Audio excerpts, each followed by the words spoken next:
Hello dear students, good morning. Welcome back, and today we are going to start our new chapter. Second chapter, forces and laws of motion. You already know what is force. You may be heard Newton's law of motion, Newton's first law, Newton's second law, Newton's third law. Maybe you heard that, but you haven't studied till. So this year we are going to study Newton's laws and forces. So coming to the term forces, from our third standard or fourth standard we are studying what is force. Force is a push or pull, isn't it? So such type we studied, but we can't give a clear definition for a force, isn't it? We can't see force. Can we see air? As like that, force is there. We can't see the force.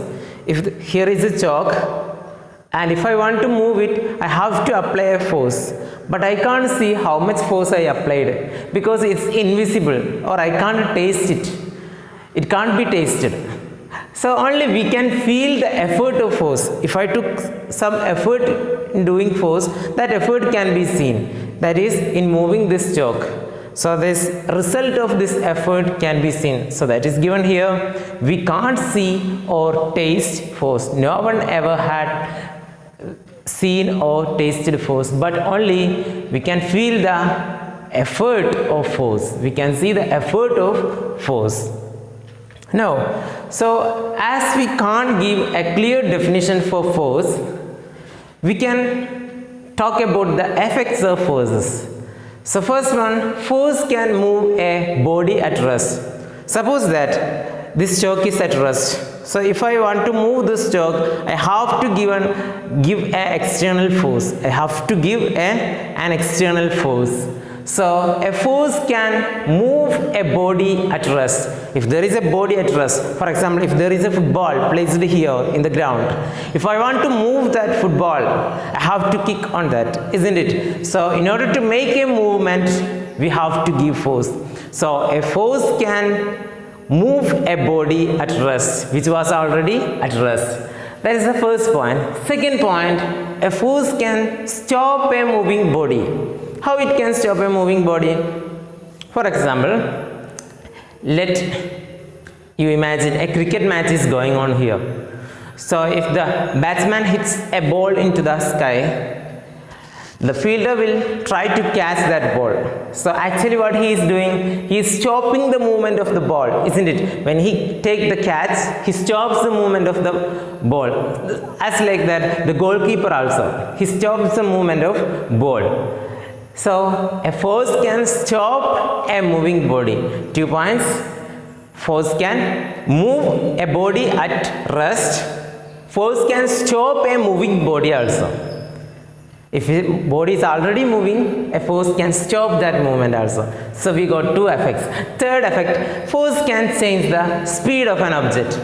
Suppose that an object, a ball is moving with very slow, means let it be moving with 2 meters per second or something.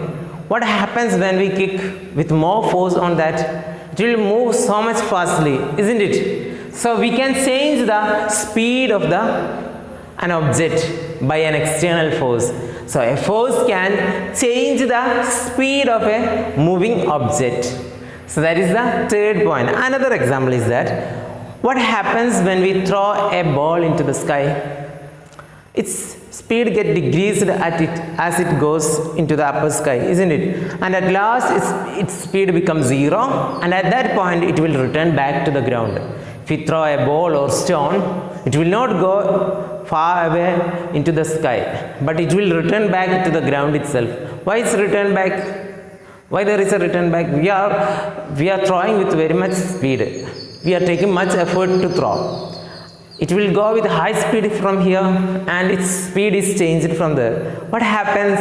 A force is there. Which force is there? Gravitational force, which is acting downwards. Gravitational force is acting downwards.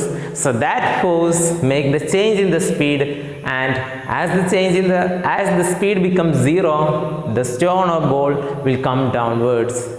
So a force can change the speed. At that case, it decreased the speed. Sometimes it will increase the speed also. If you are dropping a stone at first time to a height like this, it will be having only very small velocity or speed. What happens when it is going to reach the ground? Its speed will be increased and increased as it goes downwards because of the effect of gravitational force. It is acting downwards.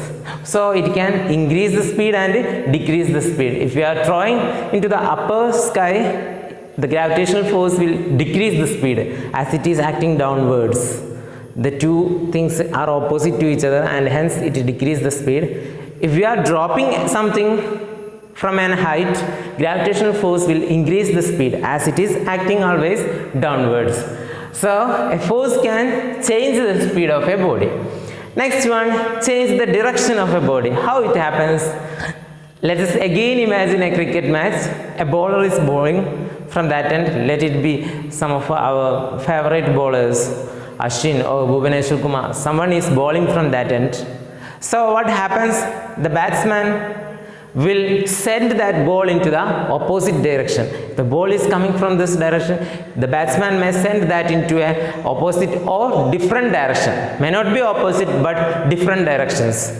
Maybe to the left, to the right, to the back side, to the directly vertically upwards, as like Dhoni to a helicopter sixer. So a batsman can change the direction of a ball by the effort of an external or by an external force. So a force can change the direction of a body. And also the same case in the case of bus. A driver has to take the force, isn't it? Whenever a curve comes there, whenever there is a diversion in the road, he has to take some effort. You have to apply some force in order to change the direction of the bus. Otherwise, the bus will go straightly only.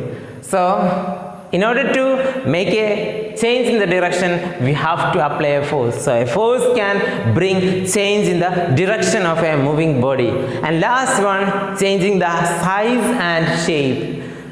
This happens mostly in our kitchens, isn't it? The chapati balls, small balls, that are changed into the flattened one. The round shaped balls are changed into a flattened one.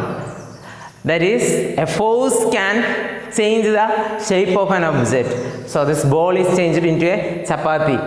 That is changing the size and shape also. Its shape is also changed. And also, you may be familiar with the springs. You know what is spring? Sockets, spring, such like springs are also in our pens also, tick pens. So if we compress the spring, if we give a force by compressing it, what happens? It will decrease in the size.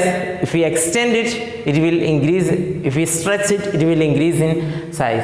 So a force can bring change in size and shape of an object also. So that's all about force. So now let us define force by using all these conditions. Let us define the force.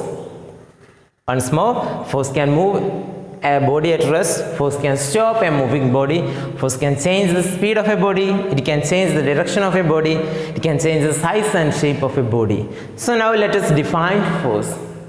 Force is a push or pull or stretch or compression which makes an object to move, a moving body to stop, or change the speed, or change the direction, or change in the size and shape of an object. Once more, force is an external effort in the form of pushing, pulling, stretching, compressing, which brings a movement in a body at rest, or stop a moving body, or change the speed of a body, or change the direction of a body, or change the size and shape of a body. So that is the definition for force. This I will be sending you in the picture format, so you can take down that note. Okay, don't worry, don't want to write at the same time I am telling this. Now, forces, they are of two types. One second, let me take my duster. So forces, they are of two types. They are balanced forces and unbalanced forces. So let us look what is this balanced and unbalanced forces.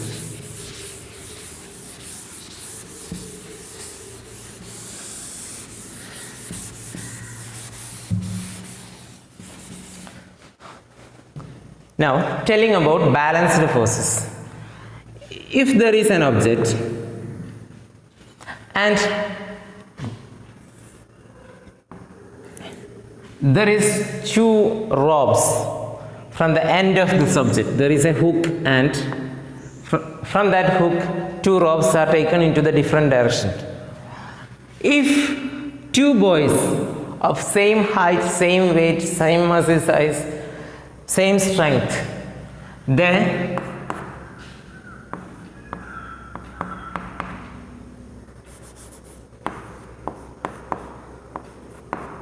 if these two boys are pushing this rope, what happens? Imagine they have the same size, same shape, and they have same strength. What happens? Will there be any movement in this? No, not at all, isn't it? What happens if this boy also join here? Obviously this object will move towards here, isn't it? If this boy also joins here and he give hands with the other boy, and if no one is here, what happens? This object will start to move in this direction. So in the first case, both forces, he applies a force here, another one applies a force here, another one applies a force here. But what happens? Both forces get cancelled each other because they are in the opposite direction. One force in this direction and other force in this direction. So that they get cancelled each other.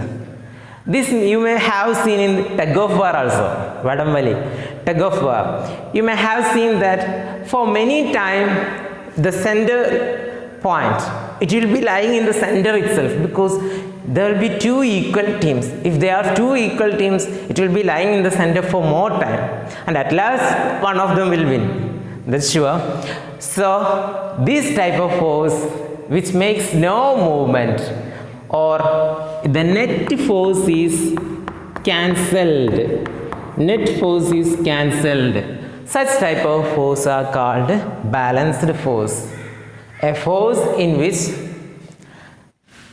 balanced forces are those in which the net force acting on a point is zero. Balanced forces are forces in which the net force acting on a point is zero. So what will be unbalanced forces? The forces in which net force acting on a point is not equal to zero are termed to be unbalanced forces. We'll be discussing more about these balanced and unbalanced forces in the next video. Okay, so just you have to get a small idea of this balanced and unbalanced forces. If all the forces acting on a point, if there is a point, and if all the forces acting on a point makes net force equal to zero, that is termed to be balanced forces. If it is not zero, it is termed to be unbalanced force. So you have to just remember the net force will be zero, and here it will not be equal to zero. That is a small definition you can give for balanced and unbalanced forces.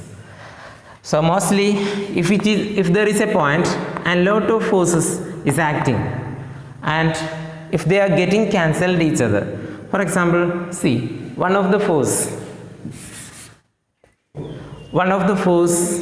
acting in this direction, other one in this direction. Here one force in this direction and that get cancelled by other one. Now here one force, it get cancelled by other one. So what happens if there is a body and this much ropes and they are carried by equal strength? What happens? There will be no movement. So that type of force is balanced force. And if it's acting only in one direction, this type of force, what happens now? This object will come towards the force, isn't it? Because there is no opposite forces. Such type of forces is called unbalanced forces. Hope it is clear. It's very easy to understand. So we already discussed it. Today we discussed it. What is force? How can we define force? And what are the two types of forces? Thank you for watching. Have a nice day.